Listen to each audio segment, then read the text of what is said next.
You know, when you are having a just totally awful day, I feel like the absolute last thing you want to hear someone say is, just smile. Oh, absolutely. Yeah, that classic look on the bright side advice, it usually just amplifies the misery. Right, it feels completely forced, like trying to sprint on a broken leg just because someone told you to look athletic or something. Well, today we are taking a deep dive into a text that actually argues against that kind of forced optimism, but from a really profound spiritual perspective. We are looking at a religious devotional by Pastor Hu Zikong, which draws heavily on teachings by John MacArthur.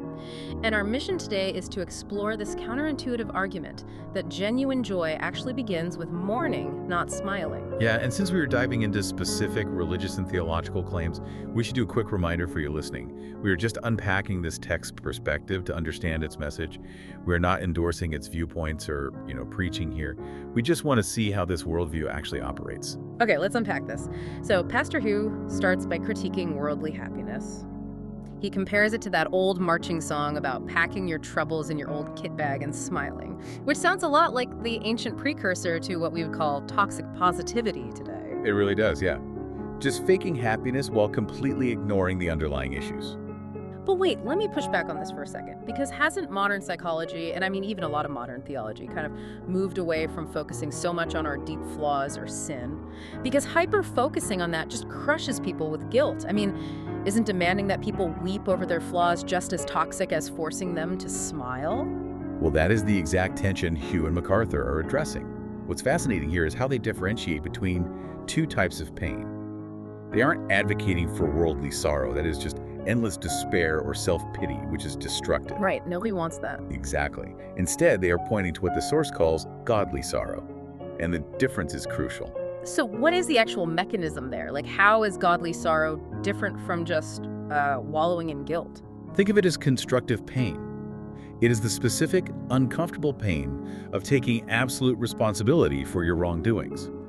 The argument is that you really cannot just positive think your way out of profound spiritual debt. Wow, so you have to actually face it. You do. You have to face the reality of your actions, which naturally causes a kind of weeping or mourning. And according to the text, that radical honesty is the exact trigger required to find real forgiveness. The sorrow is the mechanism that generates the resulting joy. Okay. So it is less like a guilt trip and more like resetting a broken bone. Yeah. Like if a bone heals crooked, a doctor literally has to re-break it. Oh, exactly. Yeah, and it causes intense pain and weeping in the short term, but it is the exact mechanical requirement for the bone to ever function painlessly again. That is a perfect analogy. And this human instinct to avoid re-breaking the bone, to just slap a Band-Aid over a festering infected wound, it is not some new modern trend. We've been doing this for millennia. Wait, really? How far back are we talking? Oh, well, MacArthur points to the Old Testament prophet Jeremiah. This was around 627 BC to show how dangerous ignoring the root infection really is. Right, I remember this. This was during the decline of Judah across those 5 kings, right? Exactly. The nation was literally crumbling, facing an existential crisis. But instead of calling for that painful godly sorrow to reset the nation's spiritual bone, false prophets were running around just pacifying the public. Just telling them what they wanted to hear? Yeah, they were shouting peace, peace, and telling everyone they were totally safe simply because they possessed the temple in Jerusalem. Oh, wow. That is like the ancient equivalent of opening your social media feed and seeing endless good vibes only posts while your actual life is falling apart. They were selling a comforting illusion. Precisely. They created profound cognitive dissonance. And this brings us to how Pastor Hu maps this ancient history onto the modern day. Okay, yeah, how does this apply now? He argues that much of the modern church, and he specifically mentions congregations in both Taiwan and the West, has fallen right back into that peace trap. So they are swapping out the tough reality for, like, chicken soup for the soul. Yes, exactly. The critique is that modern religious teachings often act as a consumer product.